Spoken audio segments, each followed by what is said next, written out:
Hi. നമ്മുടെ മഴയൊക്കെ തുടങ്ങി. ഇനിയിപ്പോൾ ഗാർഡൻ്റെ അവസ്ഥയൊക്കെ വളരെ ശോചനീയമാണ്. കാരണം കുറേ പണിയെടുക്കണം.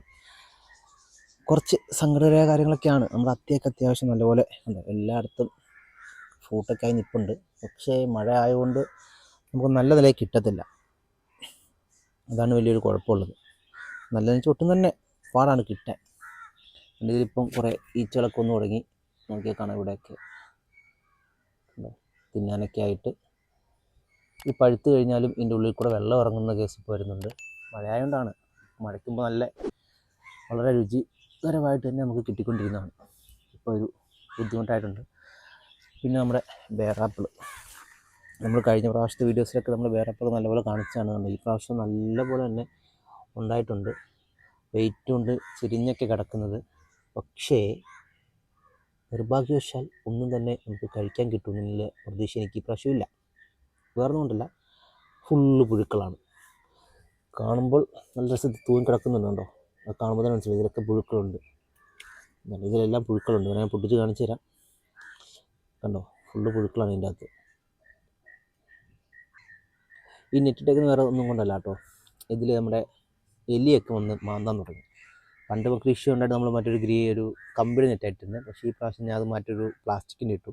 കുഴപ്പമില്ല, കുറേയൊക്കെ ഹാൻഡിൽ ചെയ്യാൻ പറ്റുന്നുണ്ട്. വേറാപ്പിളിൻ്റെ ഉള്ളിൽ കാണിച്ചു തരാം. കണ്ടോ, പുഴുക്കൾ കാണുമെന്ന് ഞാൻ വിചാരിക്കുന്നു. അതാ പുഴുക്കൾ പോകുന്നു. കണ്ടോ, വലിയൊരു പുഴു കണ്ടോ. അപ്പോൾ ഈ പ്രാവശ്യത്തെ വേറാപ്പിളിൻ്റെ അവസ്ഥ ഒന്നും പറയാനില്ല. ഇത് കാണുമ്പോൾ തന്നെ മനസ്സിലാവും.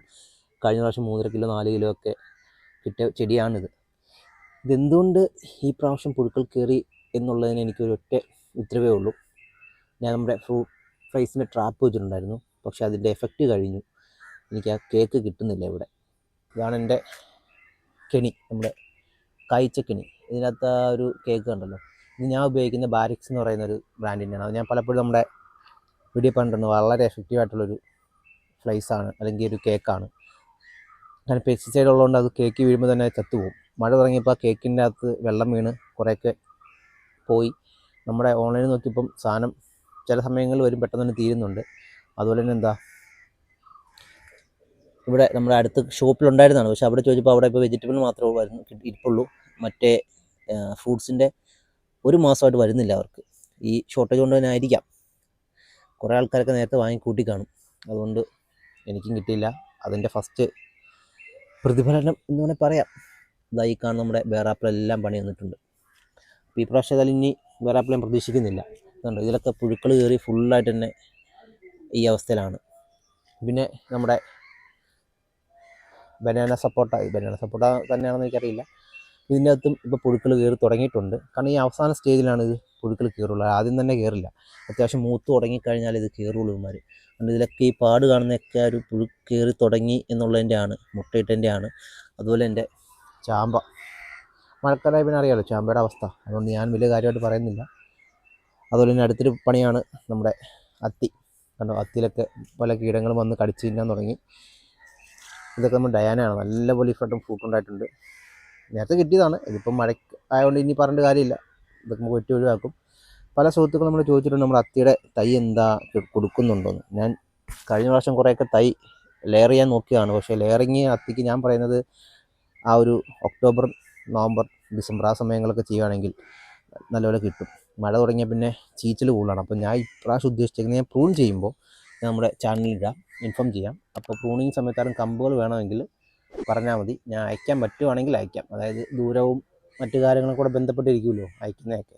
അപ്പോൾ അതുകൊണ്ട് അതും കൂടെ നോക്കിയിട്ട് പറ്റുന്നവർക്ക് അയച്ചു കൊടുക്കാം എന്നുള്ളൊരു തീരുമാനമാണ് ഞാൻ എടുത്തേക്കുന്നത്. കാരണം ഈ കമ്പൊക്കെ നോക്കി കാണാം, നല്ല സൈസ് കമ്പാണ്. ഇതൊക്കെ ഒരു പ്രൊപ്പഗേറ്റ് എടുത്തു കഴിഞ്ഞാൽ സൂപ്പർ സാധനമാണ്.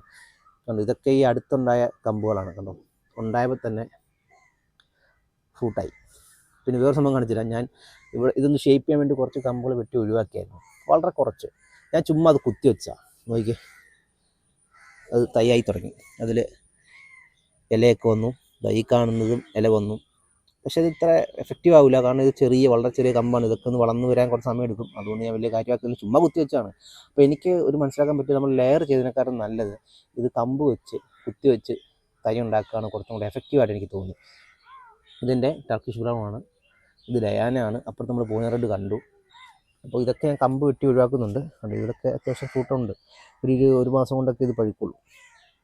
അതുകൊണ്ട് ഇതിപ്പം പുതിയ തളിരൊക്കെ വന്നു. ഞാൻ ഇവിടെ കുറച്ച് കമ്പുകളൊക്കെ വെട്ടി ഒഴിവാക്കി. എൻ്റെ ഇവിടെയല്ല,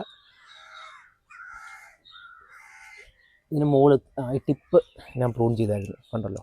ടിപ്പ് പ്രൂൺ ചെയ്യുമ്പോൾ പിന്നെ അടുത്ത സ്റ്റെപ്പ് കണ്ടോ, ഇതുപോലെ തളിര് വരാൻ തുടങ്ങും. ഇതുകൊണ്ട് ഈ തളിരിലൊക്കെ ഫ്രൂട്ടുണ്ട്. ഈ കാണുന്നൊക്കെ ഫ്രൂട്ടാണ്. കാണുന്ന ചെറിയ ബമ്പ് കണ്ടോ, ഇതൊക്കെ ഫ്രൂട്ടാണ്. അപ്പോൾ പെട്ടെന്ന് കായ്ക്കും. നമ്മുടെ അത്തി അങ്ങനെ ഗുണമുണ്ട്, പെട്ടെന്ന് കായ്ച്ചു തുടങ്ങും സാധനം. ഏറ്റവും വലിയ സങ്കടം നമ്മുടെ ബേറാപ്പിൾ തന്നെയാണ്. ഈ പ്രാവശ്യം കുറേയൊക്കെ നമ്മുടെ പഞ്ചസാര ലാനിയിട്ട് സെറ്റാക്കി എടുക്കണമെന്നൊക്കെ വിചാരിച്ചാണ്. പക്ഷേ നടക്കുമെന്ന് തോന്നുന്നില്ല. ഇല്ല, എനിക്ക് ഇതിന് മുമ്പത്തെ സീസൺ ഇതേ അവസ്ഥയായിരുന്നു കേട്ടോ. അതുകൊണ്ട് ഞാൻ കഴിഞ്ഞ പ്രാവശ്യം ഫ്രൂട്ട് ഫ്ലൈസിൻ്റെ കെണി വെച്ചത് അന്ന് നല്ല എഫക്റ്റീവായിരുന്നു. പക്ഷേ കറക്റ്റ് സമയത്ത് ഈ സാധനം തീർന്നു. ഞാൻ ഡേറ്റൊക്കെ എഴുതി വെച്ചിരുന്നതാണ്, പക്ഷേ എനിക്ക് 2 മാസം താഴെ ആയിട്ടുള്ളൂ. കാരണം മഴയും ഇതൊക്കെ ആയതുകൊണ്ട് പെട്ടെന്ന് തീരാൻ സാധ്യതയുണ്ട്. ഇനിയിപ്പോൾ ഒന്നുമില്ല. ഇതിപ്പോൾ അടുത്ത തളിരൊക്കെ വരുന്നുണ്ട്, കണ്ടോ, പുതിയ കമ്പൊക്കെ പൊട്ടി മുളയ്ക്കുന്നുണ്ട്. പക്ഷേ കാര്യമില്ല, നമുക്ക് അടുത്ത സീസണിലേക്ക് വെക്കുള്ളൂ. ഇനിയിപ്പം ഫുള്ള് ഞാൻ പ്രൂൺ ചെയ്യാൻ പോകുന്നത്, ഫുള്ളായിട്ട് തന്നെ പ്രൂൺ ചെയ്യും. കാരണം നമുക്കറിയാം ഇതിലൊരു ഫ്രൂട്ടും കിട്ടാൻ പോകുന്നില്ല എന്നുള്ള കാര്യം. നോക്കി കാണാം, നല്ല രസത്തിൽ വലിയ കാകൾ. എനിക്ക് ഇതിൽ ഒരൊറ്റ ഫ്രൂട്ട് കിട്ടി കേട്ടോ. കിട്ടുന്നതെന്ന് പറയുന്നത് ഒറ്റ ഫ്രൂട്ട് കിട്ടി. ആദ്യം പൂവിട്ട് കായായ ഒരു ഫ്രൂട്ട്. അതെനിക്ക് ഏപ്രിൽ ഫസ്റ്റ് തന്നെ അത് പഴുത്തു. നല്ല മധുരമായിരുന്നു, നല്ല രസമുണ്ടായിരുന്നു കഴിക്കാൻ, നല്ല മധുരം. എനിക്ക് കിട്ടാത്ത കൂടുതൽ മധുരം പക്ഷേ എനിക്ക് കിട്ടി. കാരണം ആ ഒരു ഏപ്രിൽ സമയം ആയതുകൊണ്ടായിരിക്കാം, നല്ല വേനലല്ലേ. അതുകൊണ്ട് ഇത് ഒക്കെ ഫുൾ വേസ്റ്റ്. പിന്നെ നമ്മുടെ ചാമ്പയുടെ കേസ് പറയണ്ടല്ലോ. ഇതാണ്ടോ, ഈ പ്രശ്നമൊക്കെ ഉണ്ട്. മഴ തുടങ്ങി, കാറ്റ് തുടങ്ങി, താഴെ വീഴാൻ തുടങ്ങി. കുറേയൊക്കെ ഞാൻ പറിച്ചു കഴിച്ചു. എന്തായാലും കൂടുതലും പൊഴിഞ്ഞുപോക്കാണ്. പൊഴിഞ്ഞുപോക്കല്ല, മഴയുടെ പ്രശ്നം കൊണ്ടാണ്. മഴ ആയിക്കഴിഞ്ഞാൽ പിന്നെ വലിയ പാടാണ് എല്ലാ ചെടികളും മെയിൻറ്റെയിൻ ചെയ്ത് നോക്കുക. വളരെ ബുദ്ധിമുട്ടുള്ള കാര്യങ്ങളാണ്. നമ്മുടെ സീതപ്പഴമൊക്കെ അത്യാവശ്യം പഴുത്ത് തുടങ്ങിയിട്ടുണ്ട്. ഇതുണ്ടോ, ഞാനിത് ഫുള്ള് പ്രൂൺ ചെയ്തായിരുന്നു കേട്ടോ. നമ്മൾ പലപ്പോഴായിട്ട് വീഡിയോ ഇട്ടിട്ടുണ്ട് പ്രൂൺ ചെയ്യുന്നത് എങ്ങനെയാണെന്ന്. അതുകൊണ്ട് ഞാൻ വീണ്ടും പ്രൂൺ ചെയ്യുന്ന വീഡിയോ ഇട്ടിട്ടില്ല. പ്രൂണിങ്ങിൻ്റെ ഗുണം ഞാൻ എപ്പോഴും പറയുന്നവരുണ്ട്. ഇത് അടുത്ത ഫ്രൂട്ട് സ്റ്റാർട്ട് ചെയ്തു. ഇതിവിടെയൊക്കെ കാണാം. ഇതുകൊണ്ട് ഇവിടെയൊക്കെ അടുത്ത പുതിയ തളിര് വരുന്നു, അതിൽ പൂക്കളുണ്ടാകുന്നു. കണ്ടോ, ഇവിടെയൊക്കെ ഞാൻ പ്രൂൺ ചെയ്ത എല്ലാ കമ്പിലും പൂക്കളുണ്ട്. കണ്ടോ, ഇവിടെ ഉണ്ട്, എന്താ ഇവിടെ. അപ്പോൾ അതാണ് ഈ പ്രൂൺ ചെയ്യാനുള്ള ഗുണം. നമുക്ക് ഒരുപാട് ഫ്ലവർ ഉണ്ടാവും. നമ്മുടെ സപ്പോട്ട, അതിൽ അത്യാവശ്യം ഫുഡ് ഉണ്ടോ. എനിക്ക് 2 തവണ ഞാൻ പറിച്ച് കഴിച്ചായിരുന്നു കഴിഞ്ഞ ദിവസങ്ങളിലൊക്കെ ആയിട്ട്. ഭാഗ്യത്തിന് അതിൽ പുഴുക്കളൊന്നും ഇല്ലായിരുന്നു. അതുകൊണ്ട് ഞാൻ ഇപ്പോൾ കുറേയൊക്കെ നെറ്റൊക്കെ ഇട്ട് വിട്ടിട്ടുണ്ട്. ഇനി എങ്ങാനും ഇവർ കയറി പണി തരാതിരിക്കാൻ വേണ്ടിയിട്ട്. എന്നാലും കുറേയൊക്കെ പണി തന്നു, ഇനി പറഞ്ഞിട്ട് കാര്യമില്ല. കാരണം മാവൊക്കെ ഇങ്ങനെ സെറ്റായി വരുന്നു. നമ്മുടെ കാലാപ്പാടിയിൽ മാങ്ങ പിടിച്ചായിരുന്നു. ആ നിർഭാഗ്യവശാൽ അതും നഷ്ടപ്പെട്ടു. കാരണം ആദ്യത്തെ പ്രാവശ്യമല്ലേ, നമ്മൾ കാര്യമാക്കുന്നില്ല. ഇനിയിപ്പോൾ വരുന്നതൊക്കെ വളർത്തിയെടുക്കണം എന്നുള്ള തീരുമാനമാണ്. നമ്മൾ മാവൊക്കെ നല്ല ഹെൽത്തി ആയിട്ട് ഇരിക്കുന്നു കേട്ടോ. അപ്പം ഇതാണ് നമ്മുടെ ഗാർഡൻ്റെ ഇപ്പോഴത്തെ അവസ്ഥ. അപ്ഡേഷൻ കുറേ നാളായി വീഡിയോ ഒക്കെ ചെയ്തിട്ട് സമയം കിട്ടുന്നില്ല, അത് തന്നെയാണ് കാര്യങ്ങൾ. ഇനിയിപ്പോൾ അടുത്തൊരു അപ്ഡേഷൻ വരുമ്പോൾ പറയാം. ഇനിയിപ്പം കുറച്ച് കെയറിങ് ആണ്. നമ്മുടെ COC ചെയ്യണം, ഫംഗിസൈഡൊക്കെ അടിക്കണം മാവുകൾക്കൊക്കെ.